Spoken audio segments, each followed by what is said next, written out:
Bismillahirrahmanirrahim. Assalamualaikum warahmatullahi wabarakatuh.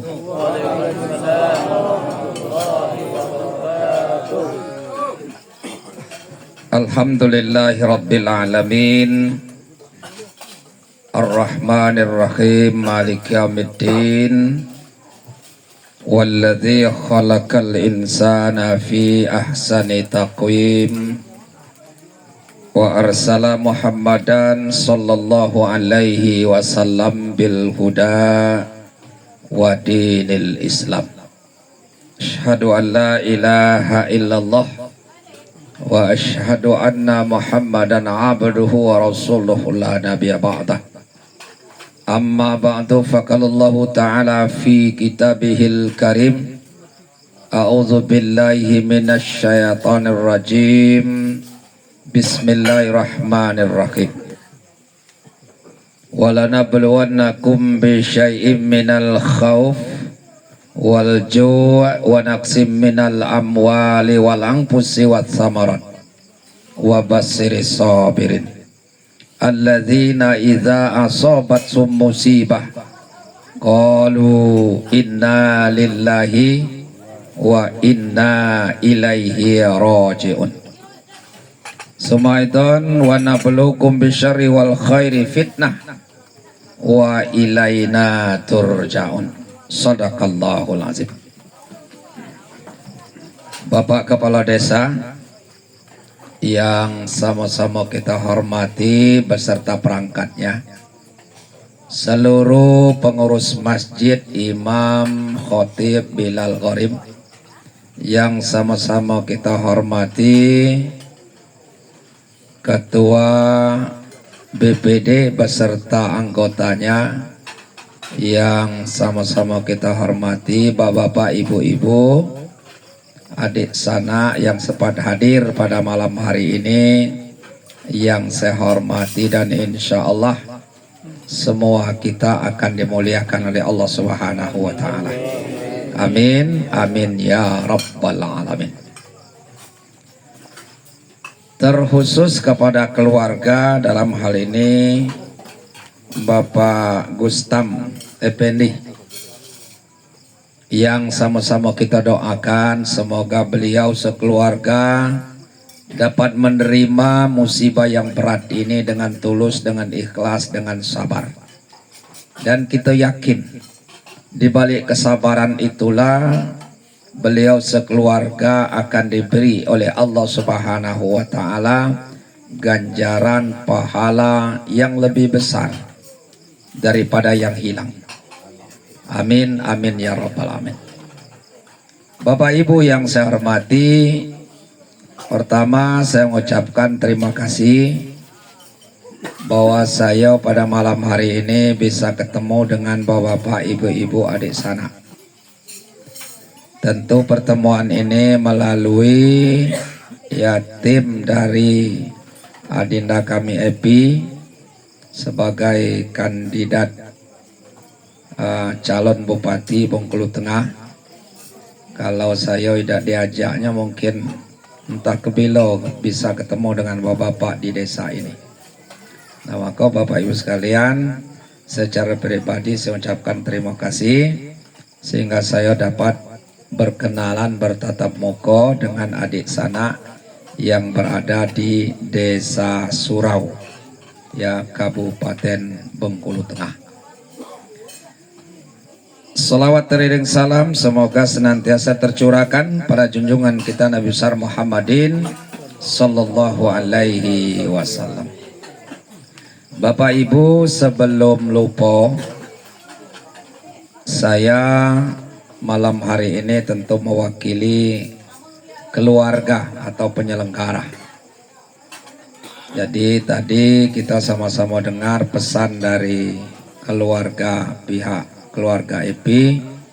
Saya sangat sependapat bahwa dalam pemilu ini kita ini kan pesta.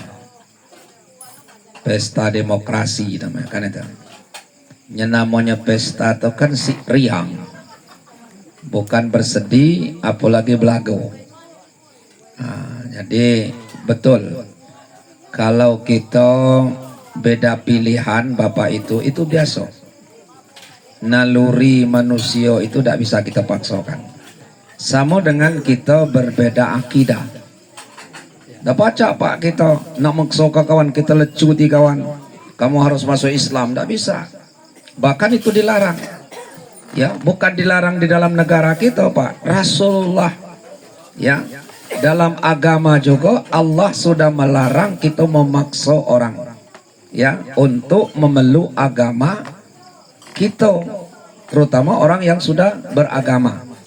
Silakan jalankan, tapi kita harus tunjukkan bahwa Islam ini adalah Islam agama yang baik. Karena Allah sudah mengatakan innad dina indallahil Islam.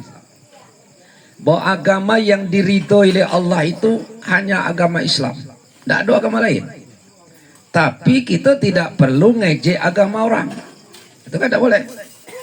Bapak Ibu, kalau kita punya istri, wajib kita mengakui bahwa istri kita yang cantik. Tapi tidak usah ngina orang. Istri aku yang cantik, istri kamu karut. Bukan berlaku kita. Nah maka Bapak Ibu kan sama dengan kita Bapak sekalian. Seperti kita mencalon bupati gubernur. Ya. Kita tidak perlu menghina lawan. Itu politik yang sehat. Kita tunjukkan ini kami. Oh, gitu kan? Ini kami. Tidak perlu kita menjelekkan orang. Ibarat kita jualan juga, ini jualan aku. Tidak usah kita menjelekkan jualan orang. Nah, maka saya sangat sependapat bahwa Bapak Ibu sekalian, bahwa kita pemilu nanti baik memilih gubernur maupun bupati, mari kita betul-betul ciptakan yaitu kerukunan di antara sama kita. Nah, jadi andai kata berbeda pendapat, beda pilihan itu biasa. Nah, tentu Bapak Ibu sekalian, kita juga harus melihat-lihat siapa yang patut kita pilih menurut hati nurani kita, programnya siapa yang paling bagus, yang paling elok. Nah, itu Bapak Ibu sekalian. Nah, Bapak Ibu sekalian, kita pada malam hari ini ada misi tersendiri yang akan kita sampaikan, yaitu kita ingin menyampaikan pesan. Pesan ini ya sangat baik harus kita sampaikan karena Allah Subhanahu wa Ta'ala sudah memerintahkan kepada kita bahwa kata Allah tawasau bil haqq wa tawasau bis sabr. Kita ini saling menasihati dalam kebenaran dan saling menasihati dalam kesabaran. Jadi Bapak Ibu, orang benar tidak akan selalu benar. Karena namanya manusia pasti ada kekurangan, tapi juga pasti ada kelebihan. Jadi Bapak Ibu sekalian, dari kekurangan-kekurangan antara sesama kita, kekeliruan, kalau ada kawan kita yang salah, kita wajib memberikan nasihat. Tidak peduli dia kakak kita, bapak kita, guru kita, harus kita beri nasihat, itu perintah. Tapi tentu cara nasihat itu harus bijak. Jangan kita nih kadang-kadang menasihati tapi justru nyakiti. Ada kawan kehilangan motor, datang rumah tua Aisyano, sedih nah anakku, motor aku hilang. Ya wajar kalau motor kau hilang tuh wajar, kata kita kan. Ya kuliah kau ini cara ditampak ya motor di teras tuh, ya mentang-mentang motor banyak, cara ditampak dipamerkan ya orang, wajar. Kalau aku tidak ada merasa ini, ya merasa bersedih, memang wajar kalau motor kau hilang. Ya tentu sabar aja lah. Nah itu nyakiti yang model itu. bukan nasihat. Nah, ini. Nah, maka bapak sekalian, siapa bapak kita salah, kita nasihati. Tapi nasihati bapak jangan disamakan dengan nasihati anak. Kalau anak itu boleh bertiga tingkat.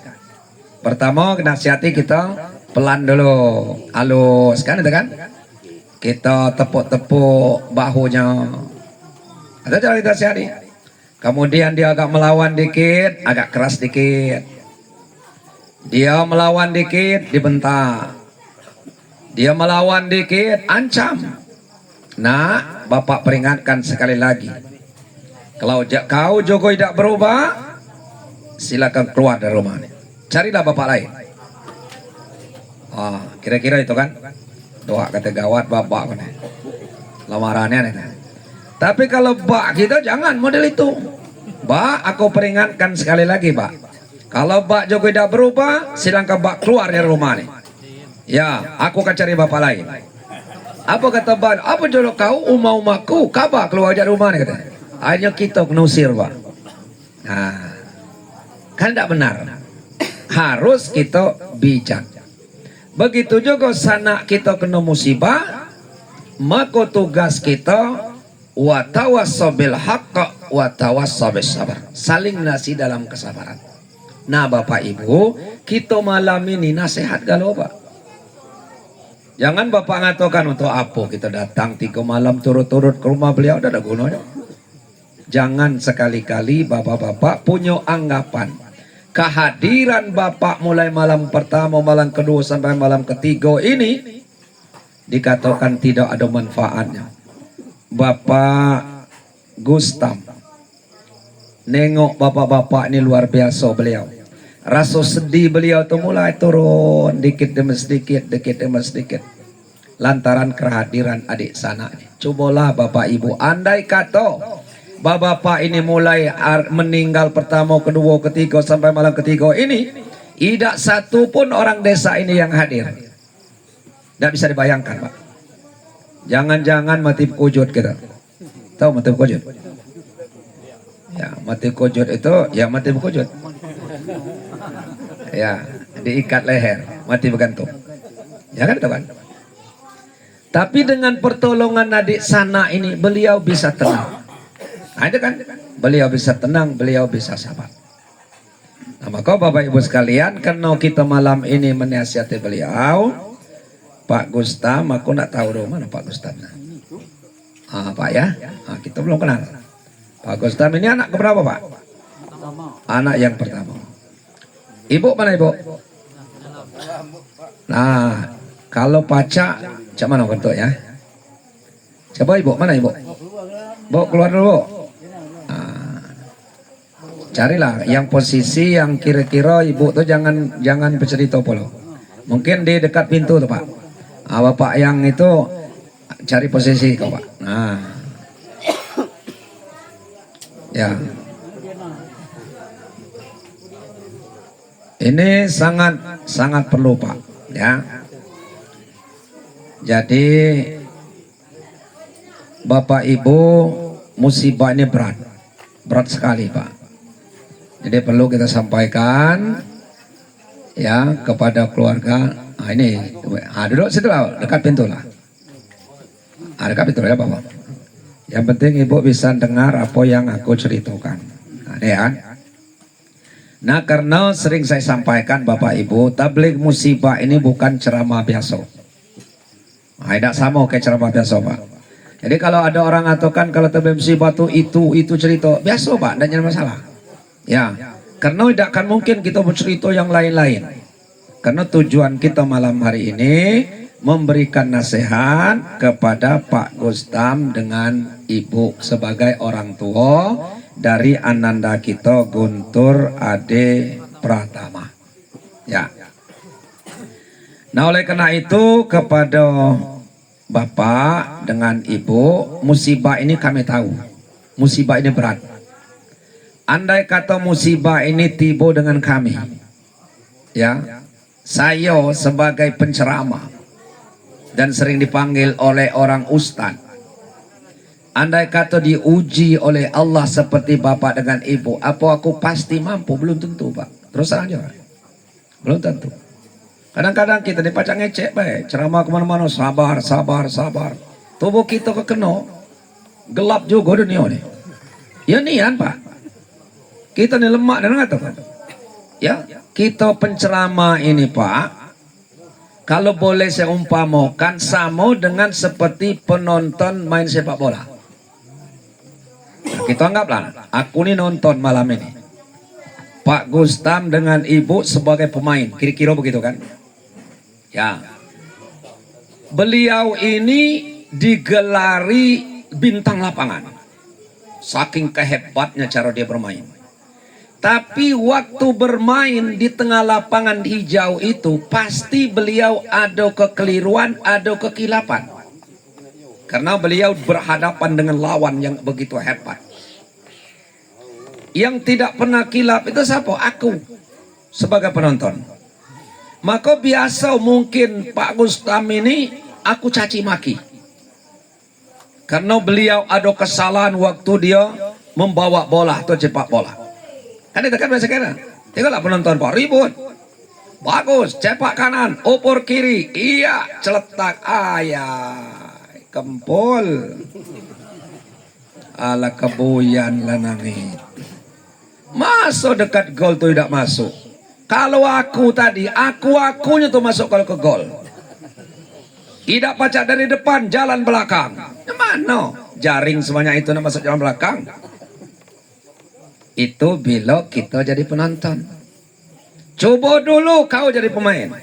Coba ya, aku nak nengok, aku nak nonton kau jadi pemain. Apa nak dikata? Disuruh pemain, jadi pemain, segalanya dicepak. Kaki kawan dicepak, dado kawan ditendang, bola lewat, kaki masih juga bulat. Oi kata kawan lewat bola, pikirnya bola lah palak kawan. Begitulah Bapak Ibu, kita kalau sebagai penonton sama dengan saya malam ini. Oh pintar, oh Bapak Ibu ada sabar dengan musibah ini. Bila kita kena, cobalah dulu Pak. Saya pernah ditinggalkan cucu. Oh Pak ini. Jadi cucu saya nomor 3 itu dulu meninggal. Masih kecil.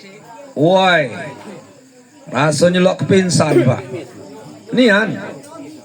Bayangkan Pak, belum sedih mak baknya kita lagi. Bayangkan Pak, artinya memang berat. Nah maka Bapak Ibu sekalian, siapa yang kena musibah itu perlu. Inilah yang sering disebut dengan takziah. Ya kan itu kan? Jadi takziah itu dari akar azza yaizu takziatan. Artinya mengangkat kembali, memberikan spirit semangat. Nah kan itu kan? Siapa yang kita angkat itu adalah yang meninggal. Itu yang kita angkat Pak malam ini. Yang kedua, keluarga yang ditinggalkan. Siapa dalam hal ini? Yaitu Pak Gustam dengan Ibu atau ading begading dari almarhum. Itu yang kita angkat. Nah, kita mulai dari almarhum. Aneh kan? Kepada Pak Gustam dengan Ibu, ya. Almarhum ini meninggalkan bapak, meninggalkan ibu, meninggalkan kita segala. Umurnya baru 13 tahun. Umur 13 tahun ini masih anak-anak, belum akil balik. Belum akil balik Pak. Karena Bapak Ibu sekalian, orang yang masih anak-anak sampai akil balik ini orang yang tidak ada dosa. Ada kan? Andai kata dia berdosa, melakukan perbuatan menurut kita perbuatan dosa, itu belum dicatat menjadi dosa. Karena Bapak Ibu segala kita ini berdosa galau. Ini ada orang yang suci di dunia ini, tidak ada Pak. Tidak ada Pak.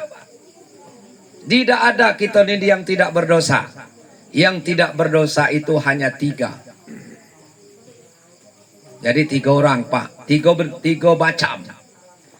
Yang pertama, siapa yang tidak berdosa itu adalah anak-anak sampai dia akil balik. Itu apa Pak? Jadi andai kata ada anak umur 6 tahun, 7 tahun, 8 tahun, 9 tahun, 10 tahun, suruh maling ayam, tidak berdosa dia. Nah, ngapa sini dulu? Kata Ustadz malam tadi kan kau tidak berdosa. Maling lah ayam tetangga kita. Tidak berdosa dia Pak, tapi yang nyuruhnya dosa 2 kali lipat. Memang anak tidak berdosa. Di malingnya tidak berdosa. Karena dia walaupun dia mengerjakan perbuatan itu dosa, tapi tidak dicatat sebagai yang berdosa. Yang kedua, orang tidur sampai dia bangun. Yang ketiga, orang gila sampai dia sembuh. Jadi bapak-bapak, kalau tidak ada berdosa, jadilah orang tiga ini. Pilihlah Pak, nyaman enggak, terserah. Yang pertama, jadilah anak-anak, jangan mesak-mesak. Yang kedua, tidurlah, jangan bangun-bangun. Yang ketiga, jadi orang gila. Aman Pak kalau jadi orang gila. Ya tidak kan. Dituntut hukum agama tidak kena, dituntut hukum positif di negara kita tidak kena. Maka dulu kan banyak orang-orang yang bunuh Ustadz kan. Pas ditangkap, dinyatakan gila, selesai. Pak Ustadz mati, dia tidak dihukum. Itu negara kita kan. Kan itu dulu, kini masih ya. Kan ada. Ustadz udah dibunuh, kata tangkap, gila. Udah selesai. Ya matilah Ustadz. Itu kan. Nah ini Bapak Ibu sekalian. Jadi kita kembali kepada almarhum Pak Gostam ya. Almarhum ini dicintai Allah. Ngapa? Karena dia dipanggil oleh Allah dalam keadaan suci. Ya, tidak punya noda, tidak punya dosa. Tidak ada dosa, tidak ada noda. Umur baru 13 tahun. Karena ciri orang akil balik itu, Bapak Ibu, kalau lanang, ya, yang pertama kumisnya lah tumbuh. Ya. Yang kedua suaranya berubah. Tadi suara anak berubah cara dewasa. Besar suaranya kan. Yang ketiga jakunnya lah nampak. Nah ini kan lah nampak. Itu dalam segi fisik. Kemudian dia sudah bermimpi. Ya kalau istilah bahasa halus itu mimpi basah. Nah kan itu kan. Dia lah mimpi. Tapi kalau dia kumis belum nampak, jakun belum nampak, mimpi belum, umur 14 tahun belum juga. Nah kan belum juga tanda-tanda ini, maka dia sudah dinyatakan termasuk akil balik karena umurnya sudah 14 tahun. Itu untuk laki-laki. Kalau perempuan ditandai dengan datang bulan. Andai kata 9 tahun dia sudah datang bulan, berarti dia sudah dinyatakan akil balik. Tapi 9 tahun belum, 10 tahun belum, 11 belum, 12 belum, 13 belum, 14 belum, 15 juga belum, maka dia tetap dinyatakan akil balik. Karena dia sudah dipatok oleh umur. Nah kan itu kan. Nah jadi almarhum ananda kita nih jauhnya. Tanda-tanda yang kita kecek ke bekumis aku yakin belum. Kan ada kan? Dari segi umur baru umur 13 tahun. Belum 14. Tapi kalau dia umur 15 ini berarti kita hitung aja mulai dia akil balik 14 baru setahun. Dia kalau ada melaksanakan ya perbuatan yang tidak baik jadi dosa. Kalau almarhum ini belum nyata, belum. Walaupun dia maaf apa sekali, mungkin dia maling buah jambu tetangga. Ya anda ini kan, mungkin juga dia maling duit kawan. Ada kira begitu Pak. Nah ini belum dijadikan. Atau dia meninggalkan sholat, belum. Dia meninggalkan sholat itu ya kita tanggung jawab kita sebagai orang tua. Tapi anak ini dia belum mempunyai dosa. Nah itu yang perlu kita angkat. Berarti ananda kita meninggalkan orang tua itu bapak Gustam beserta ibu dalam keadaan suci. Jangan sampai almarhum ini meninggalkan bapak, meninggalkan ibu dalam keadaan bersih, suci. Dia pasti masuk surga. Kan? Tapi dihalangi oleh orang tuanya. Siapa orang tua yang menghalangi? Orang tuanya tidak ridho kepergian anaknya. Karena Pak Gustam, keridhaan Allah itu tergantung dengan keridhaan bapak dengan ibu. Kalau bapak ikhlas, ridho dengan kepergian almarhum, maka ridho Allah akan turun. Kan? Karena kata Rasulullah, ridallah fi ridal walidaini, wasuhtullah fi suhtil walidaini. Ridho Allah tergantung kepada ridho ibu bapak, dan murka Allah akan turun kalau orang tuanya sudah murka. Jadi berat bapak dengan ibu untuk mengamalkan kalimat ini, tapi dengan tulus dan ikhlas.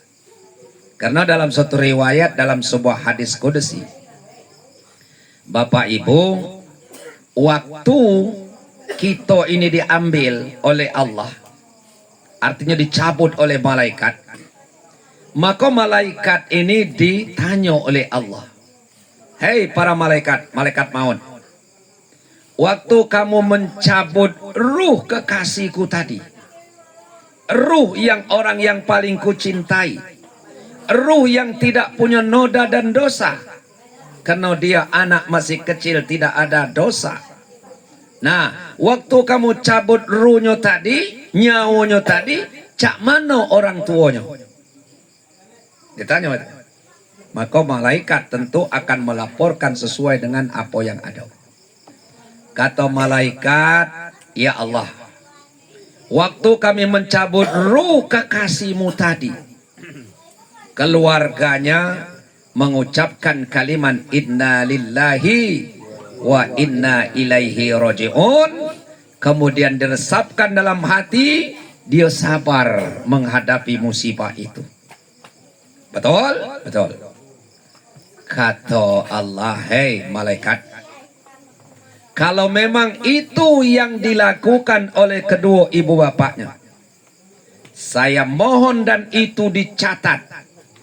Orang tuanya nanti waktu hari kiamat, kamu dirikan rumah yang mewah, istana untuk kedua ibu bapaknya. Dan istana itu kamu beri merek Baitul Hamdi. Rumah yang penuh dengan pujian. Istana yang penuh dengan pujian. Karena orang tuanya mengucapkan kalimat inna lillahi wa inna ilaihi roji'un. Kemudian dia sabar dan ridho kepergian anaknya. Maka anak kita dipanggil oleh Allah, ya ayyatuhan nafsul mutmainnah, irji'i ila rabbiki radiyatan mardiyah, fadkhuli fi ibadi wadkhuli jannati. Hei kekasihku yang tidak ada noda dan dosa, kembalilah kamu kepadaku, kata Allah, dengan hati yang puas dan sangat kuridhoi. Ngapa kuridhoi? Karena kedua mak baknya ridho dengan kepergiannya. Maka kata Allah, berangkatlah kamu, beradiklah kamu, kembalilah kepadaku dengan hati yang puas dan sangat kuridhoi. Fadkhuli fi ibadi, silakan kamu masuk ke dalam kelompok golongan hamba-hambaku. Hamba-hamba Allah yang bagaimana? Hamba Allah yang tidak ada noda dan dosa. Siapa dia? Kelompok anak-anak yang mati di bawah umur. Ini kelompok anak kita. Setelah dikelompokkan nanti, wadkhuli jannati, silakan kau masuk ke dalam surga aku. Pernah dengar ayat itu? Dalam surat Al-Fajr. Ya, ayat terakhir. Ya, ini Allah yang berjanji, bukan kita. Kalau kita tidak usah percayanya. Oh Bapak Ibu sekalian, kalau aku terpilih akal, akan ku tegakkan tiang listrik di desa ini. Ya, apio predegro. Ya, Lo menang kata kawalan nak periode kedua nih. Itu dulu Pak, kini Mas ya. Tapi ini kan janji Allah Pak. Masuk itu tidak yakin dengan janji Allah. Orang yang beriman pasti yakin janji Allah. Ya Pak Gustam, tidak usah ragu Pak. Bapak nanti setelah hari kiamat dengan ibu, oh besar nih rumah. Bapak temu, inilah rumah kita. Baitul Amdi, istana yang penuh dengan pujian. Janji Allah memang ditepati pada waktu itu. Tapi bagi orang yang tidak ridho, ini kunci katanya. Kabar dulu waktu anak kau meninggal, kau tidak rela. Maaf ya, kunci ini tidak kau kasih ke kau. Nah, jadi anak kita dalam keadaan tenang dipanggil oleh Allah. Kembalilah kabar padaku dengan hati yang tenang dan sangat kuridhoi. Ada atau masuklah kamu ke dalam kelompok golongan hamba-hambaku yang tidak ada noda dan dosa. Kemudian silakan kamu masuk ke dalam surga. Batas itu anak kita tidak. Ternyata setelah dia masuk di surga, nanti kita hari kiamat, Pak Gustam bersama ibu ditunggu oleh ananda kita. Nunggu. Jadi anak-anak di bawah umur tuh Pak nunggu. Sekian abad yang lalu dia sudah meninggal. Kan itu pas datang hari kiamat, nunggu orang tuanya. Nunggu orang tuanya. Sana itu dia bertanya-tanya dengan teman-temannya. Mak kepala datang? Belum. Engkau? Aku bapak lah dong, mak belum. Si bos selidik semua selidik, emaknya masuk neraka. Baknya tidak. Kau? Kalau aku kedua-dua belum ada datang. Semua selidik masuk neraka kalau. Orang tua yang masuk neraka kalau. Nah, ibarat orang kini, demon lah anak yang mati di bawah umur tadi. Demon. Apa yang dituntutnya? Malaikat Malik. Hei malaikat Malik, percuma kami bersenang-senang di surga ini. Yang sudah berabad-abad, bertahun-tahun kami menunggu kedua orang tua kami. Ternyata orang tua kami kamu masukkan ke dalam nerakanya Allah. Kami tidak senang, kami akan demon. Pasang spanduk. Oh kira-kira kalau dunia kan, pasang spanduk mendemon malaikat Malik. Malaikat Malik nengok manusia anak kecil ini tadi. Oh bukan main. Ya ngadukan demon, kebingungan beliau. Kemudian datang kepada Allah. Ya Allah, ini lucu. Orang semuanya mau masuk surga. Tapi ini anak-anak kecil ini, mereka mau keluar dari surga. Kata Allah, mungkin ada sebabnya. Adonian, karena orang tua mereka banyak masuk neraka. Kata mereka, kalau orang tuanya tidak masukkan ke dalam surga, lebih baik anak-anak ini akan masuk ke neraka kalau. Aku bingung ya Allah. Andai kata anak-anak tidak punya dosa ini masuk neraka, mati kalau api neraka itu. Siapa kemanggang koruptor banyak tuh katanya? Bocah itu. Iya katanya. Mati kalau kata kalau. Ya anak-anak mati di bawah umur kan tidak ada dosa, cempong masuk neraka, mati kalau api neraka. Apa jawab Allah? Hei malaikat Malik, sesuai dengan sifat aku maha pengasih, maha penyayang, maha pemaaf. Oleh karena itu daripada aku menyiksa orang yang tidak bersalah, menyiksa orang yang tidak berdosa, lebih baik aku memaafkan orang yang bersalah. Oleh karena itu malaikat Malik, karena kau yang melapor, kau yang aku perintahkan masuk neraka. Jangan apa belum kau yang masuk neraka, masuk. Iya, kata malaikat Malik, nyesal pula aku melapor kamu lain. Bukan, kata Allah, maksudku kau punguti orang tua anak-anak yang mati di bawah umur tuh, kau panggil supaya mereka semuanya masuk ke dalam surga. Berhentilah dalam neraka tuh. Oh, kata malaikat Malik, kalau model itu tak perlu aku nak masuk neraka ni, aku siu oleh belajar semingkir. Kata malaikat Malik, Bapak-bapak, ibu-ibu, ingat-ingatlah kalau bapak ibu-ibu dulu sewaktu di dunia ada yang anaknya meninggal di bawah umur, silakan mendarat dari neraka itu. Merecatan lu berkata, celepok, mati anak bawah umur, melompat, pop, masuk kalau kelam surga. Adalah yang merangkak pikirnya sama di dunia, nak nipu malaikat. Malaikat, tolong aku dulu ada juga anak yang mati di bawah umur. Ada umur berapa? 40 tahun lah 3 kali bertunaan. 40 tahun lah 3 kali bertunaan.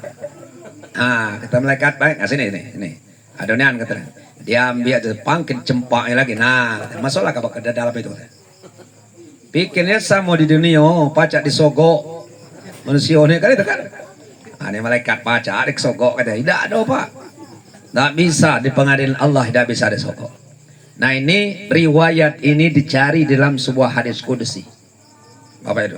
Ya saya ada kumpulan hadis-hadis kudusi itu tentang anak-anak mati di bawah umur. Maka kalau dulu pak ada syairnya, ada pak bukunya kan. Itu pak bukan sembarang orang ngarang buku itu dari hadis yang sahih. Ya kan ada yang terkece itu dia nunggu orang tuanya, akhirnya kan anak-anak mati di bawah umur. Pak Gustam bukan main berat, bapak ada duit 1 juta, bapak tabung gagalo, nak beli sayur dado lagi minyak habis, sedih bapak. Tapi pada satu taat tabungan itu besar baru bapak gembira. Oh inilah kami dulu menderita nian gara-gara nabung. Pas anak kami nak sekolah tabungan kami lah banyak di bank. Kira-kira begitu. Nah sama dengan itu. Oh sedih sakit kami waktu ditinggalkan anak kami dulu. Bukan main rasanya.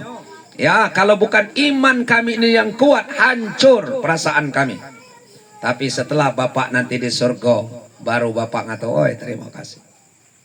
Nah ini, oleh karena itu Bapak Ibu, itulah keberuntungan orang yang meninggal, anak yang meninggal di bawah umur. Nah, kan tuh. Tapi jangan perlu dengan keceramah kalau itu pak kita bunuh ibu anak kita. Ajang mati bawah umur baik. Nah itulah lah meleset bolo itu. Pak itu masuk neraka itu. Nah, jangan tidak dibuat-buat pak, itu pilihan. Dapat cak kita, minta lah anakku mati kalau di bawah umur. Pilihan. Sama dengan bapak ibu sekalian, orang mati syahid, mati melahirkan, tidak pacak ibu-ibu dibuat-buat. Kedua orang mati melahirkan, mati syahid. Oh, kalau lo mati syahid kata Ustaz kan orang mati melahirkan, mati syahid. Mas Yano ngapukan besok aku kan nak melahirkan. Yo, nah kelak aku dang mengango-ngango, nerak napas tuh kau ini kasih minum baygon tau. Mangko aku kacang mati kan, pas aku nak melahirkan mati aku kan, mati konyol. Nah mati bunuh diri. Maka orang mati syahid bunuh diri itu beda-beda tipis pak. Ya, orang tabrakan mati syahid. Sapi syahidnya belum tentu mau lompat berkeruan depan puso dijaga le. Syahid apa itu? Bunuh diri namanya kan itu kan. Nah jadi syahid dengan bunuh diri itu kadang-kadang beda-beda tipis pak. Ya kan itu kan beda-beda tipis. Maka orang yang mati syahid, perempuan yang melahirkan itu syahid ganjarannya. Tapi tidak boleh mati dibuat-buat. Nah sama kita anak-anak kita. Kalau gitu Pak Ustaz, aku anak 5. Aku piciti kalau dia masih kecil. Supaya dia nanti akan pendinding api neraka. Bapak lebih gacang masuk neraka lah. Tidak akan ada dia nak bimbing kita. Nah jadi ini kehendak Allah. Ini pilihan Allah untuk ananda kita. Mati tanpa noda dan dosa. Dan pilihan ini untuk kesenangan bapak dengan ibu. Maka bapak, oi, kami ada tabungan. Labas nanti, pokoknya insya Allah. Ya, ini akan menyelamatkan kita. Kalau bapak memang ada kesalahan. Tapi kalau bapak memang tidak ada kesalahan, tidak ada dosa yang akan menjadikan kita masuk neraka, ya tambah lancar. Kan itu kan? Tambah mantap ini kan. Sedangkan yang masuk neraka pacak dikeluarkan oleh anak yang tadi. Luar biasa, itu hebatnya anak meninggal di bawah umur. Kemudian yang selanjutnya, bapak dengan ibu sabar. Nah sabar ini memang murah ngecek Pak. Orang ngecek sabar, sabar, sabar. Coba kalau kita kena, sakit pula pala kita. Nah untuk kiat menjadi sabar ini, caranya yang pertama, bapak dengan ibu tidak perlu lagi menyesali sebab kepergian beliau. Kita ini kan sering kita, cobalah kalau kita bawa anak kita ke situ kemarin, pasti dulu mati. Nah itu kan sering kita. Kalau anak kita mungkin meninggalnya terbenam, cobalah kalau anak kita tadi tidak suruh berenang, itulah kau. Nah mulai saling ini deh. Nah, apa dengan istrinya? Itulah kau, lah kau kece. Kau kan tugas ngurus anak. Nang apa perlu disuruh? Nah, itu lo kap lagu itu. Kita ribut anak meninggal. Dah sedikit kan? Cobalah kata kita kalau anak kita tidak suruh pergi bawa motor tadi, mudah mungkin dia mati ditabrak mobil terbak poso. Itu kata kita. Tapi kata Allah, "Qul law kuntum fi buyutikum la barazal ladzina kutibanul qatlu ila matajihim." Hai Muhammad, katakan kepada umatmu, andai kata umat kamu ditakdirkan oleh Allah dia akan mati terbunuh, maka jadwal kematian dia akan berangkat di mana tempat pembunuhan itu. Bukan pembunuhan yang datang ke rumahnya, tapi dia akan berangkat di mana tempat pembunuhan itu. Hai Muhammad, andai kata umatmu ditakdirkan oleh Allah dia akan mati di gilas mobil, walaupun dia di kaki gunung situ, jadwal kematian dia akan berangkat di mana kira-kira ada mobil. Bukan mobilnya naik ke gunung, tidak mungkin. Maka orang di gunung jangan sombong. Kalau kita lom kada mati di gilas mobil, mau mana puluh mobil naik ke sini. Kata kita kan, betul. Tidak kemungkinan mobil itu naik ke situ. Tapi kata Allah, kalau memang kamu ditakdirkan oleh Allah akan mati di gilas mobil, jadwal kematian kau turun akan mencari di mana ada mobil. Maka sering kita kalau orang mati kelam dasar bigal kata, aku lama di kota ni tidak pernah mati di kelas mobil. Lanang itu empat itu kon jadi gunung pas kali gini lah mati kelam dasar bengak. Kata kita kan itu kan. Nah begitu juga kita kalau kita ditakdirkan oleh Allah akan dimakan kaput kan? Kaput campur babi. Ya. Walaupun tempat kita di tengah kota tuh, kota Bengkulu, ya. Jadwal kematian kita akan berangkat di mana kira-kira ada kaput. Mungkin diajak kawan nunggu degian. Kawan sekator sana ada. Kita nunggu degian aku di mana di benteng. Maro. Dia mana? Tapi nginap. Oh, jadi nginap lah kawan. Nginap di pondok durian tadi Pak. Sedang tidur, pas lantum kata, nah jatuh. Pas baik serempak baik ngekaput dah. Pakut turun kita turun kelengam kata. Diketok apa kata dasar buyan nak kemana polon nunggu kian di ke stadion ni banyak. Itulah aku ni dia cocok manusia seperti itu. Weh memang takdir dia akan mati itu. Kan itu. Maka jangan kita sesali. Pada zaman Nabi Sulaiman, kan itu kan? Ada dalam diceritakan kisah itu dalam buku cerita alam gaib. Ya kan itu? Dalam cerita alam gaib. Itu saya ada bukunya. Zaman Nabi Sulaiman, ada seorang pemuda harus dicabut nyawanya pada waktu itu, tapi tepat mencabutnya di negeri Cina. Salah lagi nih. Malaikat, ngapa? Cabut lanang itu namanya ini, bin ini. Ya, tapi kamu mencabutnya di negeri Cina. Sesuai dengan jadwal, sesuai dengan janji dia waktu di dalam kandungan maknya. Baik. Diteropong dengan malaikat maut tadi, malaikat Israel. Iya, memano nak micit lanang ini di negeri Cina.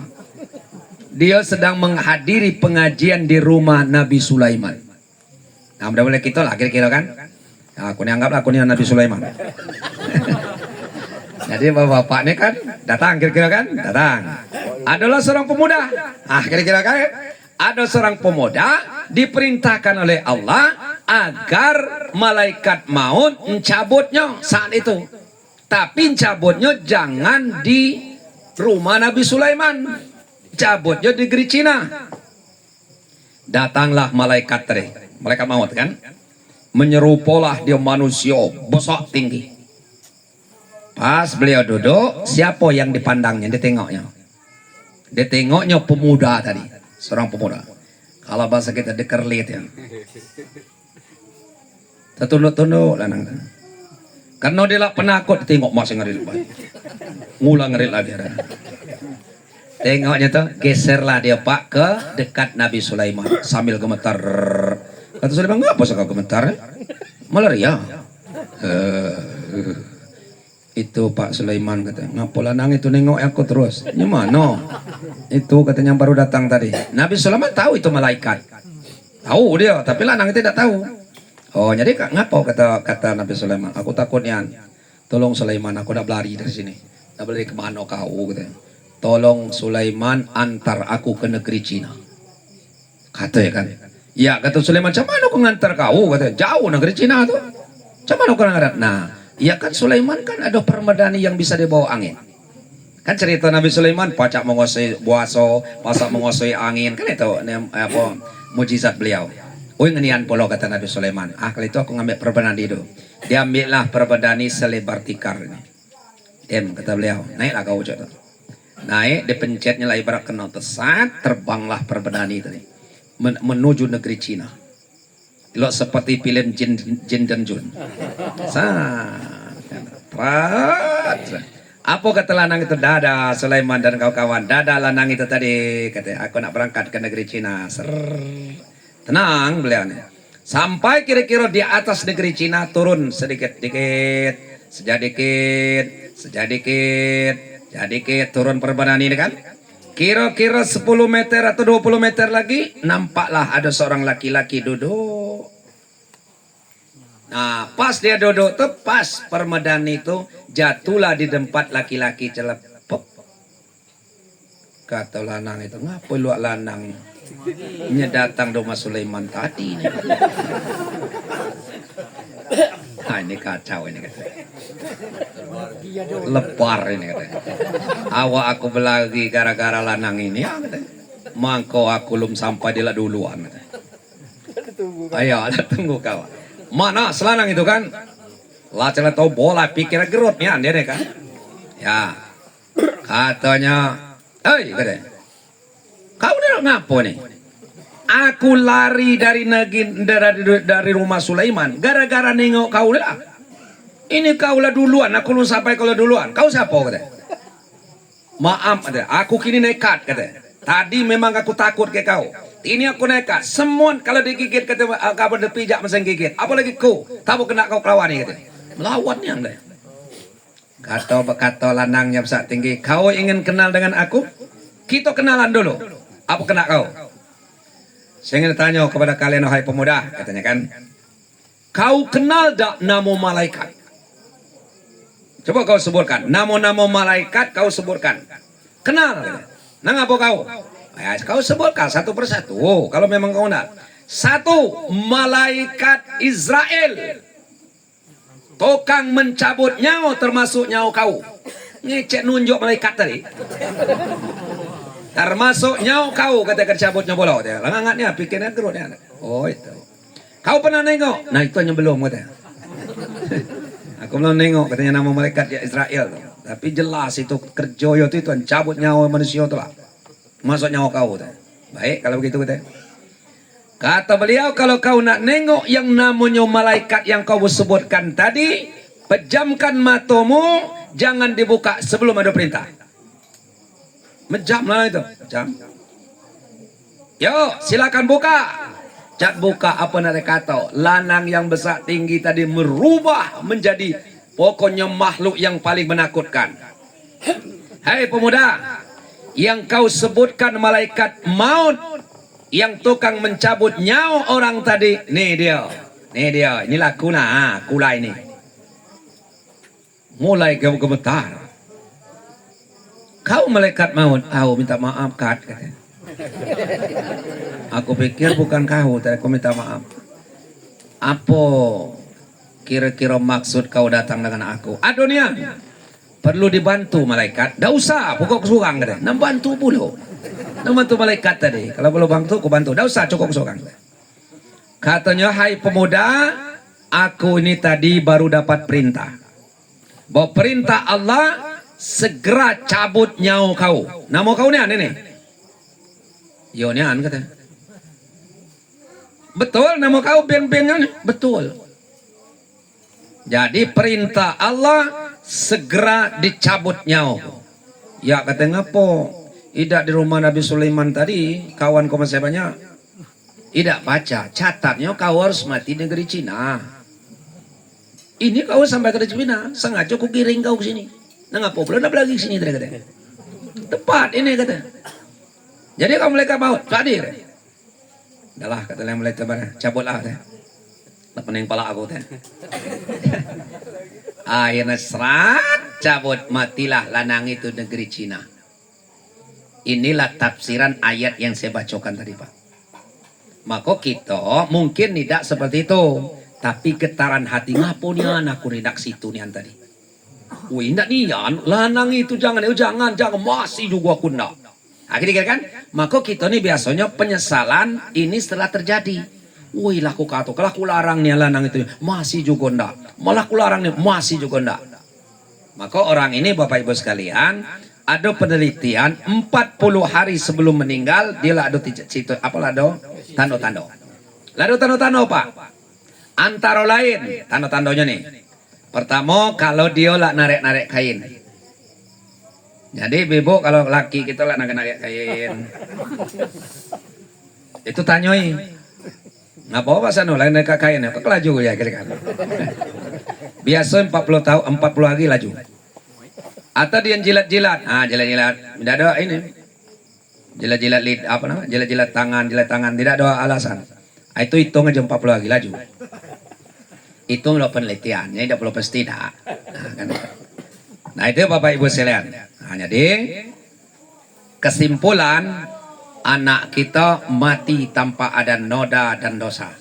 Kemudian kepada Pak Gustam, apapun yang menyebabkan beliau ini meninggalkan Bapak menghadap Allah, tidak usah Bapak sesali lagi. Itu sekedar alasan, sekedar jalannya, tidak usah lagi. Itulah kalau kita bawa ke rumah sakit cepat tadi, cobalah kalau kita nak ngikuti saran si anu, lu nggak mungkin anak kita meninggal. Sama dengan saya ceritakan cucu saya tadi. Jadi waktu dia ini cucu saya dalam kandungan itu Pak, dia ini lah sunsang itu. Nah kebetulan yang ketiga itu, pertama kedua dengan bidan itulah. Pas yang ketiga itu anak laki-laki tapi sunsang. Saya katakan dengan bidan, cuman yuk kira-kira apa cocong nih apa namanya itu sunsang. Ya kata yo insya Allah kita sama berdoa. Aku alhamdulillah katanya kan lah banyak juga katanya menangani orang yang sunsang nih. Tidak ada saran dikit pun apa bawa ke rumah sakit Pak. Tidak ada saran Pak. Nah akhirnya masuklah di klinik dia kan. Kemudian lama pas waktu dia lahir ini, ya apa nak dikata Pak, ini namanya sunsang kan. Yang ini dia keluar palaknya terkait. Ini batas ini Pak, terkait. Tidak nak keluar. Pas keluar tidak nangis. Kau dengar ini lah khawatir kan. Tidak ada dengar tangis.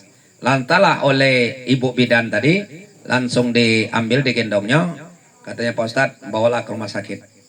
Nah, aku tengok dia tuh kalau kita tidak punya alat, meninggal sebenarnya kan. Ya, lah hijau galau badan tuh kan. Kebetulan tempat bidan ini tidak jauh dengan rumah sakit Medika tuh kan. Karena dia tinggal di situ dekat kolam Pak Yunus. Langsung kan bawa ke situ. Setelah ada cek, ya alhamdulillah masih Pak, masih hidup. Kata orang situ dengan alat tadi. Masih hidup. Nah banyaklah orang ngomong, ngapo mulak keruan katakan. Lah keruan kata barang itu ini sunsang, ngapo perlu tidak sesar aja, ngapo perlu tidak dioperasi macam-macam. Nah macam-macam Pak orang nih. Kata saya udah usah lagi kita sesali. Ya, andai kata saya katakan tadi kita sesar, anak saya itu dioperasi, jangan-jangan anak saya itu laju. Aku kecek itu. Tidak sedikit orang sesar kata anak selamat mau laju. Saya kecek itu. Nah ini Allah memilih yang lebih kecil. Saya katakan gitu. Anaknya yang meninggal, saya katakan cucu bagi saya yang meninggal, tapi anak saya selamat. Tapi andai kata apa yang kamu ngomongkan tadi, anak saya dioperasi, disesar, jangan-jangan anakku laju. Anaknya selamat, cucunya selamat, anaknya selamat, ya anak saya juga akan meninggal. Saya tidak tahu itu rahasia Allah. Saya katakan itu. Diam kawan, tidak berani lagi kan. Banyak macam, ada seorang yang ngapa boleh tidak dioperasi, lalu ngapa boleh tidak sesar. Saya ngomong, berhentilah, kata tidak usah lagi ngomong seperti itu. Baru kawan-kawan berhenti ngomong-ngomong seperti itu. Nah, samalah tadi Pak. Jangan Bapak beserta Ibu, apa yang menyebabkan Anda kita ini, tidak perlu lagi Bapak dengan Ibu saling sesali. Itu maksud saya kan. Tidak menyesali diri, cobalah ke bawah, tidak usah lagi. Nah, ini cara kita kiat untuk bersabar. Ya. Yang selanjutnya, Bapak beserta Ibu, jangan nengoknya kita baik. Cobalah Bapak bertanya-tanya. Itu banyak pengalaman saya. Ya. Tidak usah banyak, jadilah kira-kira 2 aja aku ceritakan. Atau 3. Yang pertama saya ceritakan ada teman saya. Kebetulan dia satu kantor dengan saya. Ya, anaknya 2 beradik. Tidak beli kado ponakannya ulang tahun. Pas boncengan Pak pakai motor. Ya, lewatlah di dekat rumah Pak Wali Kota yang lama. Di turunan tuh adalah diesel parkir di turunan tempat lepau masuk ke diesel tadi. Meninggal 1 anak tadi kan, meninggal tambah di pulau. Yang 1 masuk ke rumah sakit. Diadakan takziah malam pertama, malam kedua, malam ketiga yang tua tadi meninggal juga. Pas baik malam ketiga anak yang kecil tadi yang seorang, malam ke-1 yang tua tadi, 2 beradik kandung meninggal. Tuh Pak, 2 orang Pak lah dewasa. Kemudian saya tabligh musibah di daerah Promnas Korpri kalau tidak salah itu tempatnya. Itu 2 masih kecil juga anaknya. 2 orang anaknya masuk kolam. Kolamnya bukan kolam buatan. Kebetulan ada tempat orang grok tanah itu entah kemana bawa-bawanya. Nah ngolam lah ini tadi kan, berenang air tadi. Main sepeda apa? Masuk kalau lah dia kedua dalam air kolam itu tadi. Meninggal 2-2. Nah itu Pak. Jadi kata Pak Ustaz, kalau pada itu masih mending nyeku nih. Ada kan? Kemudian saya ceramah di Talang Jarang. Talang Jarang ini anaknya satu-satu itulah. Tamat SD disekolahkan di pesantren Mu'alimat Jogja. Tamat SD. Anak itu tadi. Kemudian lah kelas 5 waktu itu. Kelas 5 itu berarti kelas 2 SMA. Kira-kira kan itu. Kelas 2 SMA. Jadi pas dia kelas 2 SMA berarti 1 tahun lagi dia akan tamat. Lah berijo dia dengan mak baknya nenek. Kena kau ni anak tunggal. Saran mak dengan bak tamat pesantren nanti kau sekolah ke Bengkulu aja, nyambung kuliah dulu masih Stein, UIN kini masih Stein, kau sekolah di Stein aja. Yo bak katanya. Kita yo mak aku ikut apa kata Rito mak dengan bak baiklah. Nah nunggulah kira-kira setahun lagi Pak. Pas di kelas 5 tadi sakitlah di pesantren itu, sakit biasa. Tidak diberitahu oleh pihak pesantren, kena biasa penyakit demam-demam kecil baik. Dirawatlah di situ. Kemudian si ada klinik, biasa pesantren besar-besar itu kan ada dokternya, ada perawat. Nah, dirawatlah di situ Pak. Jadi anaknya makin parah, secara mendadak meninggal. Pas meninggal diberitahulah, dulu belum banyak AP nih. Diberitahu orang tuanya, Pak, bahwa anak Bapak meninggal. Tunggulah di Jakarta, di Bengkulu, kami berangkat melalui dengan ambulan dari pesantren di Jogja. Allah disembat petir uang tua yang tadi. Tapi mulai nasihat jangan dulu kau ini kamu terima katanya. Banyak kini penipuan-penipuan. Kira-kira. Tidak ada katanya. Kalau dia nipu pasti dia minta duit. Kata itu tidak ada dia minta duit. Ngecekkan anak aku tuh lah naik ambulan, Bapak tunggulah di Bengkulu. Udah kalau begitu kan ada pemilik kita di Jogja. Oke, ditelepon. Telepon, kamu pergi ke pesantren Mu'alimat dulu, coba ditengok nama si Anu, adunya orang meninggal dari Bengkulu. Berangkatlah dia ke pesantren tadi. Ternyata, kini ambulannya sudah berangkat. Mayat sudah berangkat. Memang betul, si Anu, anak si Anu meninggal. Udah benar kata Pak. Sampai itu pingsan orang tuanya. Ya bayangkan, nanya satu-satunya Pak, pingsan. Malam 1, malam kedua, malam ketiga belum selesai. Malam ketiga itu saya dipanggil oleh Pak Insinyur Arnob, karena masih sanak dia. Nah, kata Pak Arnob, waktu dia jemput saya Pak, pas masih di pintu gerbang pagar saya tuh, saya langsung berangkat. Yuk, kata kita berangkat, kenal tempat jauh kan, Talang Jarang. Katanya beliau, Pak Ustadz kita duduk dulu. Jarang tamu nyuruh duduk, ngajak duduk. Biasa kita kan, ya karena saya nggak sengaja memang tidak ngajak duduk, karena tempat terjauh. Yuk, kata kita berangkat, kita duduk dulu Pak Ustadz. Kata. Ngapo ada yang tak kau kecek kan? Kata. Ya masalah apa? Kata kita di mobil kalau ada, dia lain kata. Pak Ustadz aku minta tolong nih kata. Uang tuanya kini stres. Lah 3 hari, lah 2 malam ini ceramah tidak mempan katanya kan. Ya kata kau cemano bentuknya, siapa dia stres so beratnya kan kata kau musibah itu. Nah dikeceknya lah cerita. Dengar itu aku tuh duduk polo. Ya kata kau bilang tiba ngekul tentu kau mampu kata kau model ini. Nah mikir saya cemano lah kata kau. Kita belum tentu mampu Pak. Setelah dicerita tadi. Anak yang satu-satunya meninggal polo. Lala mau berpisah. Ada. Waktu ceramah saya sampai, bapaknya tuh tinggal diam suruh duduk, Pak, bapak duduk di sini dari samping saya ke ada kanan, ayah di kiri, ya, istrinya, bapak ibunya, ibu duduk sini. Selama saya ceramah, bapak ini tadi nunduk, aku pikir tidur bapak ini. Ketika ini dan kuno yang aku ceramah malam ini, beliau ini tidur, apa ini? Kok kecek kan? Tapi ibu ini alhamdulillah, istilah semangat dia dengar ceramah kita kan. Ya senyum-senyum, ketawa, dia orang ketawa-tawa dia. Ketika lah ibarat sakit tuh lah mulai sembuh ibu ini kan. Agak jengang juga ini penyakitnya kira-kira. Kalau bapak nih aku bingung nih. Dengar wah gila kata-kata serahlah. Dan dengar tidak penting ku ceramah kataku. Kicak kira-kira. Nah pas saya ceramah tuh langsung dipeluknya saya Pak. Sampai nangis Pak Ustadz terima kasih kata. Baru malam ini aku sadar. Betul kata aku terima kasih yakin aku percaya dengan apa yang kata Pak Ustadz. Bahwa ini adalah temuan aku harus aku terima. Nangis dia. Yalah kata Bapak harus sabar. Saya sabar Pak. Terus terang saya sudah ikhlas. Saya sudah betul-betul ikhlas. Malam ini aku ikhlas. Pernyataan aku kata. Aku sabar. Karena inilah pilihan Allah. Sesuai dengan apa yang kata Ustaz tadi. Ada. Nah kamilah balik. Saya katakan Pak Arnob. Tugas Pak Arnob belum selesai. Apa lagi kata tugas aku nih. Besok 2, 3, 4 hari Pak Arnob datang lagi ke Talang Jarang. Tanya dan tengok-tengok orang tuanya, ada perubahan dan tidak. Kalau ada perubahan, saya katakan, perubahan atau tidak, Bapak laporkan aku. Pas nian, Pak Kiri 3 hari datang. Pak Ustadz, Alhamdulillah. Lebih dari 90 derajat berbeda. Berubah. Alhamdulillah, terima kasih. Ya, nah, Alhamdulillah. Berhasil. Kan. Itu. Berat, Pak. Ibu dengan aku penceramah, belum tentu aku mampu. Tapi Bapak itu Alhamdulillah. Kemudian yang selanjutnya, Bapak Ibu, di arah Kandang Limun namanya jalan itu Bandaraya. Nah, Bandaraya. Nah, ceritanya ini lebih sadis lagi. Waktu orang jemput saya itu ceritalah bapak itu. Dia ini anaknya satu-satunya. Anak lanang sekolah di pesantren paling apa nama itu Linggau.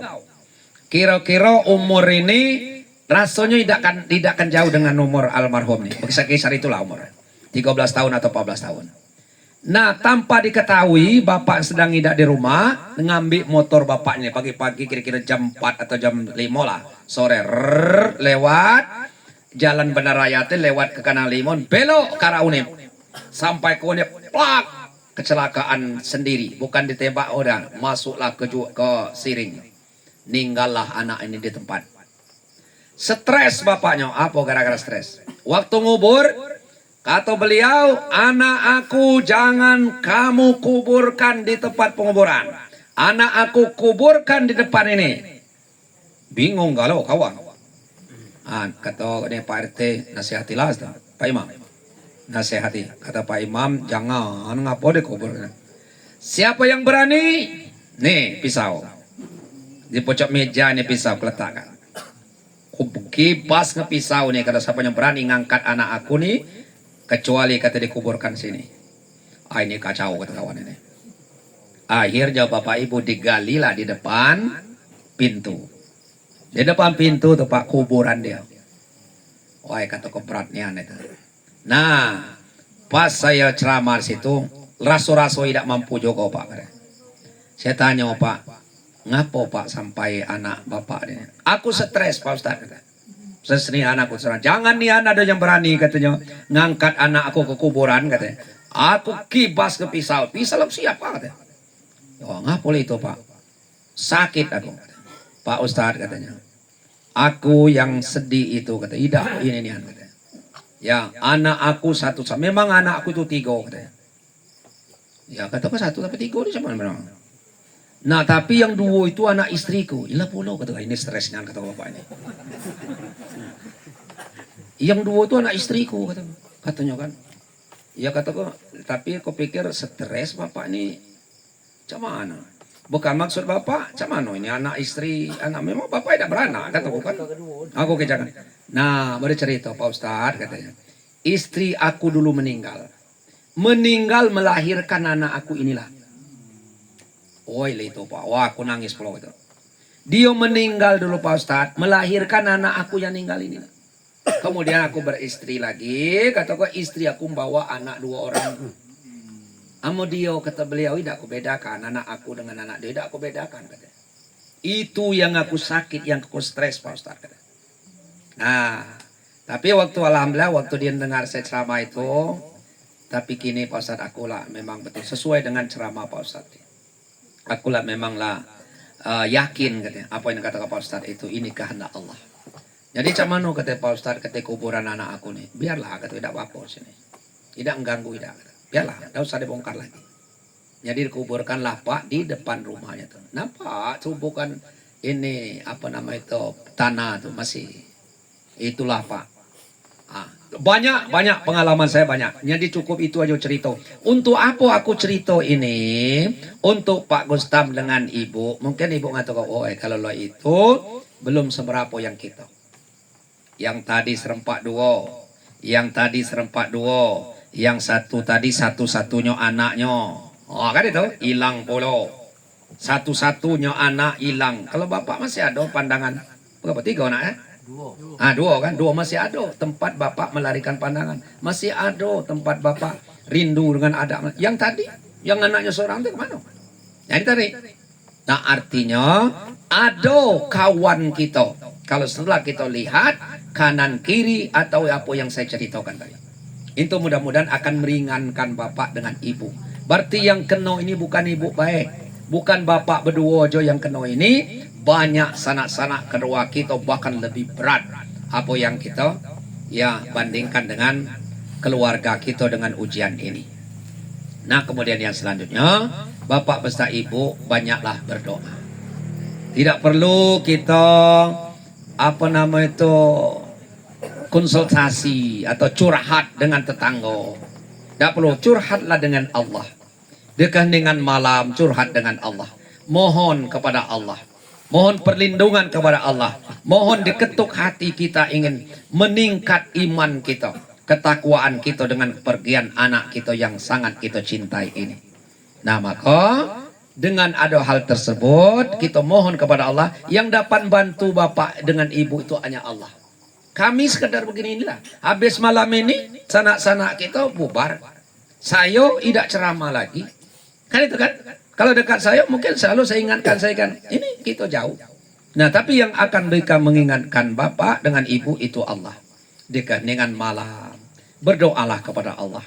Ya mohon ketetapan jiwa kita, kesabaran jiwa. Bapak keikhlasan tadi bukan main hadiah yang diberikan oleh Allah.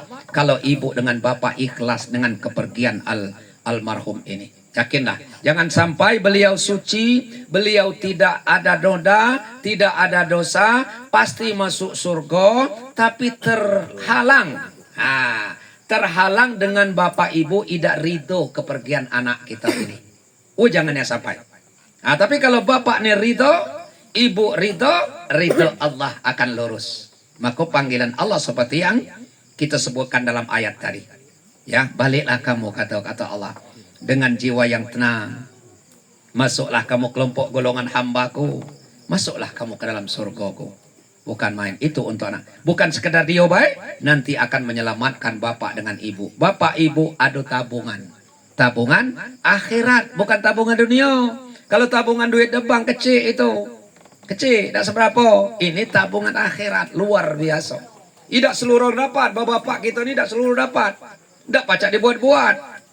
Ya, tidak seluruh bapak-bapak ini dapat. Nah kita, tapi tidak boleh dibuat-buat. Nah jangan pula saya kita buat tadi, kalau itu kita picit. Kalau anak bawah umur, nah saya kata, itu tidak boleh. Justru kita dapat dosa. Ini adalah memang pilihan Allah untuk bapak dengan ibu. Luar biasa. Bapak sudah dipilih. Puah bapak dengan ibu ada tabungan di hari akhir nanti. Nah kemudian yang selanjutnya tentu doakanlah diri kita. Kalau anak kita kan tidak usah kita ya Allah tuh ampuni anakku. Memang dia tidak berdosa. Ya kan? Memang dia tidak berdosa. Bersih, yakin dan percaya. Tapi kita berdoa kepada Allah agar ketetapan iman kita, ibadah kita meningkat. Yang selanjutnya setelah itu tingkatkanlah ibadah kita. Terutama sholat, kemudian ibadah-ibadah yang lain. Nah insya Allah setelah sabar ibadah meningkat, bapak dengan ibu dapat lagi duo. Nah tadilah kalau banyak ini ganjaran ini duo lagi diberikan oleh Allah. Di mana Allah berjanji di dalam ujung ayat ini. Ulaika alaihim sholawatu min rabbihim warahmah wa ulaika humul muhtadun. Orang-orang itulah kata Allah. Siapa orang-orang itu? Ya untuk malam ini Bapak Rustam dengan Ibu. Bapak berdua suami istri ini dengan keluarga, dengan adik-beradik, almarhum akan aku berikan kata Allah sholawat. Nah, apa sholawat itu? Artinya keampunan pertama. Keampun terus siapa? Keampunan untuk almarhum. Tadi kita sepakat bahwa almarhum tidak ada dosa, tidak ada noda, apalagi tidak diampuni. Kan itu kan? Yang kedua kalau begitu keampunan siapa? Keampunan untuk bapak dan keampunan untuk ibu. Bu, Pak Rustam, bapak kini balik seperti bayi yang baru lahir. Tidak ada noda lagi, tidak ada dosa lagi. Jadi bapak dapat pemutihan. Bukan pajak, bapak diputiakan. Dosa pajak diputiakan. Macam mana cara memutihkan dosa? Nah, waktu inilah kesempatan kita. Nak memutihkan dosa kita, waktu kena musibah yang berat seperti inilah kita putihkan. Sabar, tingkatkan ibadah kita, amal ibadah kita meningkat, putih, bersih. Kan? Tanpa noda dan dosa. Kalau kita pikir, ya, alah kalau mbaknya. Betul. Dosa ini Pak, sama dengan debu hinggap di kaco. Dosa nih Pak, datang hinggap. Nah maka kalau kaco ini tidak pernah kita lap, terus, nah debu-debu tebal dia. Bukan sekedar debu, bekarat. Tidak baca lagi bukanya kacau tadi. Sama dengan dosa. Dosa kecil. Terus dikumpul, dosa kecil. Ngumpul, bekarat juga dia. Nah maka dosa itu caranya ampuni dengan cara sholat. Dosa bapak dari subuh ke zuhur diampuni waktu zuhur. Dosa kita dari zuhur ke asar diampuni waktu asar. Dosa dari asar ke maghrib diampuni waktu maghrib. Dosa dari maghrib sampai isya diampuni waktu isya. Tapi kalau tidak pernah sholat, sama dengan kacau tidak pernah dilap. Jadi berarti cara ngapuskan dosa-dosa itu, yang halus-halus itu Pak, itu caranya jangan tidak sholat. Harus sholat. Jadi bapak dengan ibu minimal 5 kali ini jangan bapak tinggalkan. Rugi Pak, bapak lah bersih, tabungan lah hebat, tabungan akhirat, anak kita selamat, bapak juga nanti diselamatkan oleh anak kita. Tapi lantaran kita tidak memeliharanya, nah kotor lagi, kacau tadi kan, lap bersih, tidak dipelihara, tidak dilap lagi. Nah maka ibarat dosa, ibarat kacau tadi, lap-lap terus. Cara ngelapnya jangan sampai tinggalkan sholat 5 kali sehari semalam. Nah ini pemutihan. Jadi bapak diampuni segala dosa. Kemudian sholawat itu artinya keberkahan. Apa yang bapak ibu miliki berkah. Bapak dapat duit berkah, dapat tempat tinggal berkah. Kan itu kan? Memang kita cari hidupnya kan berkah. Tidak ada gunanya duit banyak Pak kalau tidak berkah. Aku dapat duit Pak berkarung-karung, tapi tersadai lo karung tulah. Tidak pacak bergerak. Minum pakai tinggal pakai pipa lagi. Duit banyak, bantal duit, kasur duit galau. Yang merah, yang kuning, ngadu galau. Duit. Tapi tidak sehat. Untuk apa duit banyak kalau tidak sehat? Atau sebaliknya, bebanan sehat tidak berduit. Oi, ala kembarak itu. Jangan dicoba penyakit dua ini, Pak. Iya, duit banyak, tidak sehat, tidak ada gunanya. Badan sehat, tidak berduit, tidak juga gunanya. Jadi yang mana yang berguna? Nah, ambillah yang hidup ini sedang-sedang. Biarlah duit banyaknya, penting kita sehat.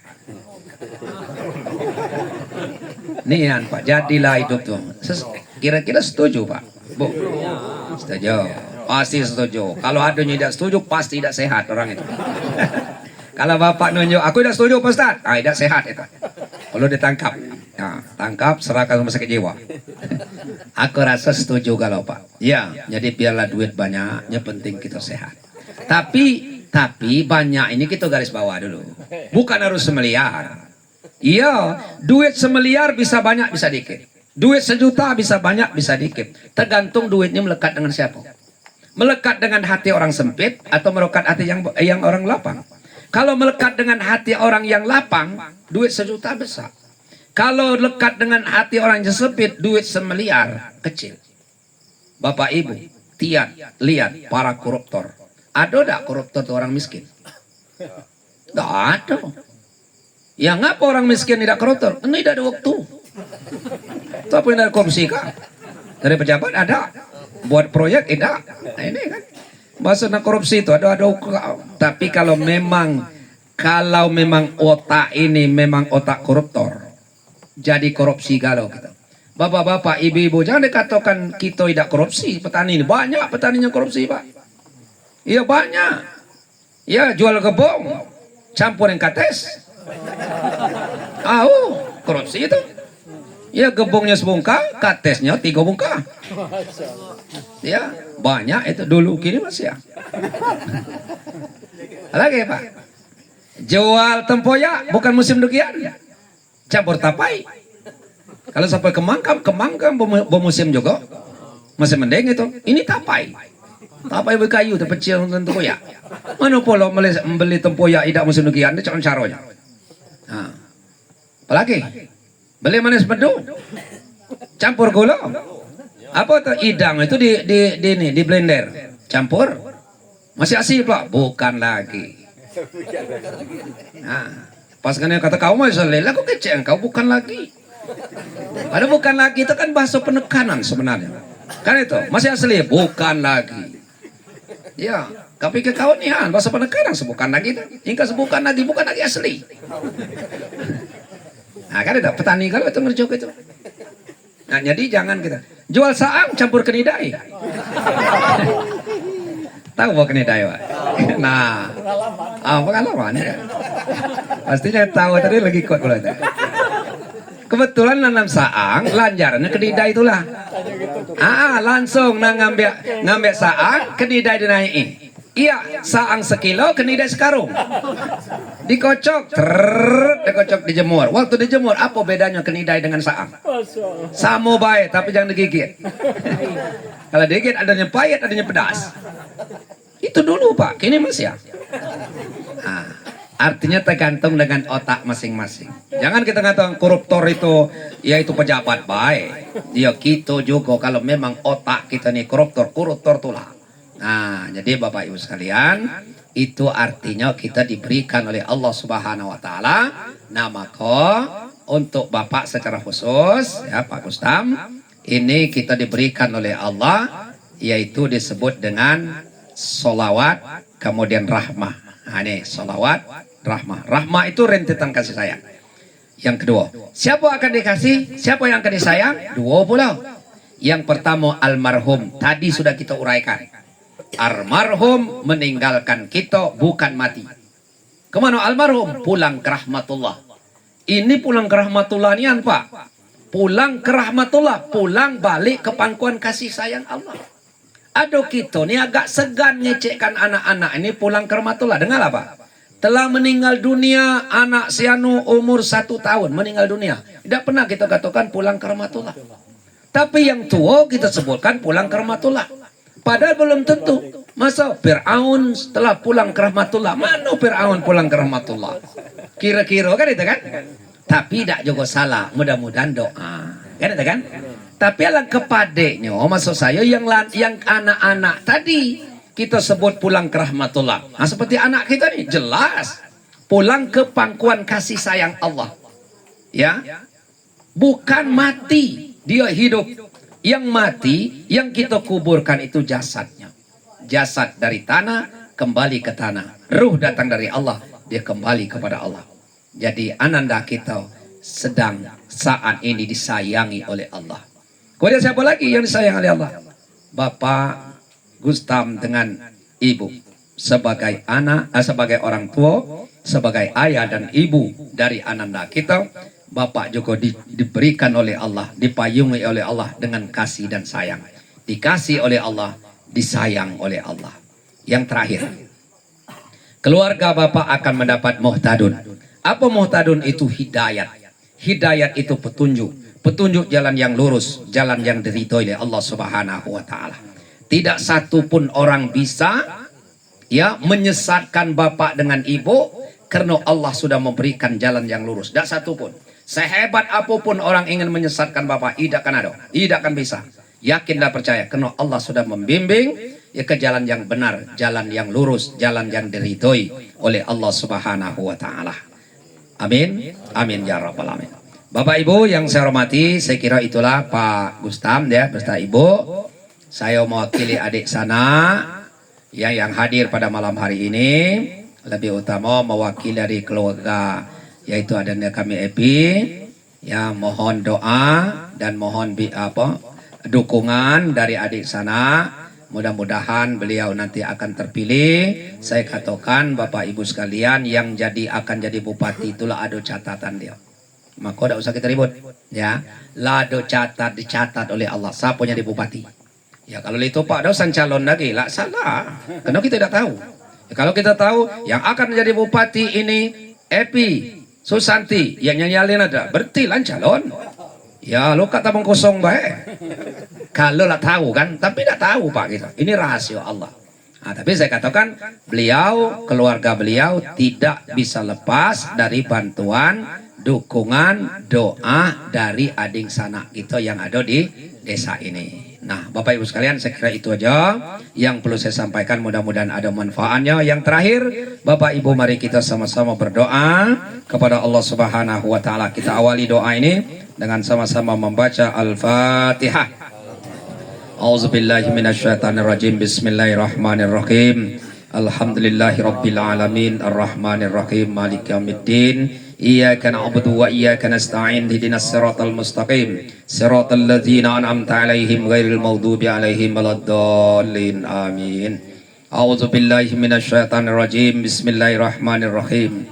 Alhamdulillahirabbil alamin. Assalatu wassalamu ala asyrafil anbiya'i wal mursalin wa ala alihi wa ashabihi ajmain. Allahumma salli ala Muhammad wa ala ali Muhammad. Allahumma anta rabbuna la ilaha illa anta. Alaika tawakkalna ya Allah wa anta rabbul arsil azim. Masya Allah. Kana wa man lam yasha' lam yakun.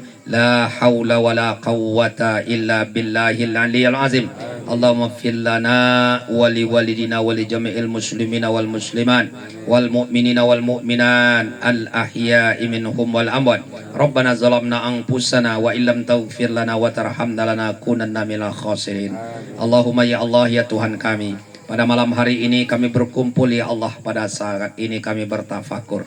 Terimalah kehadiran kami pada saat ini ya Allah dengan sifat-Mu yang maha pengasih lagi maha penyayang. Allahumma ya Allah, kami hadir pada malam hari ini ya Allah dalam rangka kami bertakziah ataslah berpulangnya ke rahmatullah ananda kami Guntur Ade Pratama bin Gustam Effendi. Kami bermohon padamu ya Allah, jadikanlah anak-anak kami ini sebagai titipan ya Allah untuk orang tua kami ya Allah. Jadikanlah ya Allah ananda kami ini tabungan akhirat, ali akhirat untuk kedua orang tuanya ya Allah. Jadikanlah ya Allah ananda kami ini jadi pendinding api neraka untuk kedua orang tuanya ya Allah. Jadikanlah anak ini ya Allah untuk menuju surga untuk kedua orang tuanya ya Allah ya Rabbal Alamin. Allahumma ya Allah, khusus kepada Pak Gustam Effendi sekeluarga kami bermohon ya Allah, berikanlah beliau ini kesabaran ya Allah. Gantikan ya Allah musibah yang amat berat ini suatu hikmah yang lebih besar daripada yang hilang ya Allah. Berikanlah keimanan yang mantap untuk beliau sekeluarga ya Allah. Tingkatkanlah amal ibadahnya ya Allah.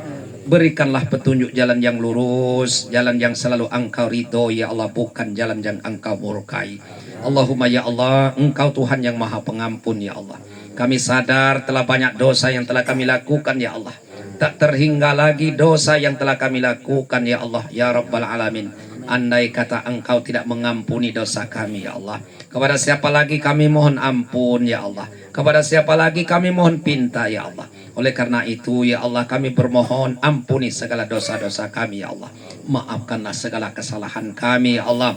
Ampunlah dosa kedua ibu bapa kami ya Allah, orang tua yang telah melahirkan kami, orang tua yang telah membesarkan kami ya Allah. Sungguh kami takkan mampu membalas jasa orang tua kami ya Allah. Oleh karena itu ampuni orang tua kami, maafkanlah mereka ya Allah. Kasih sayangilah keduanya sebagaimana mereka mengasihi sayangi kami saat kecil.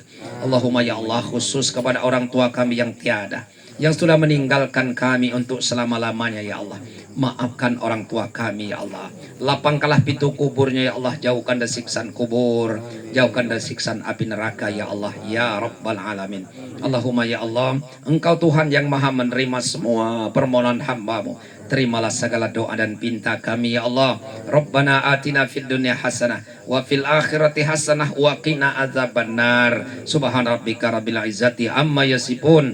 Wassalamun alal mursalin. Walhamdulillahi rabbil alamin. Demikian Bapak Ibu, lebih kurang mohon maaf. Billahi taufiq wal hidayah. Assalamualaikum warahmatullahi wabarakatuh.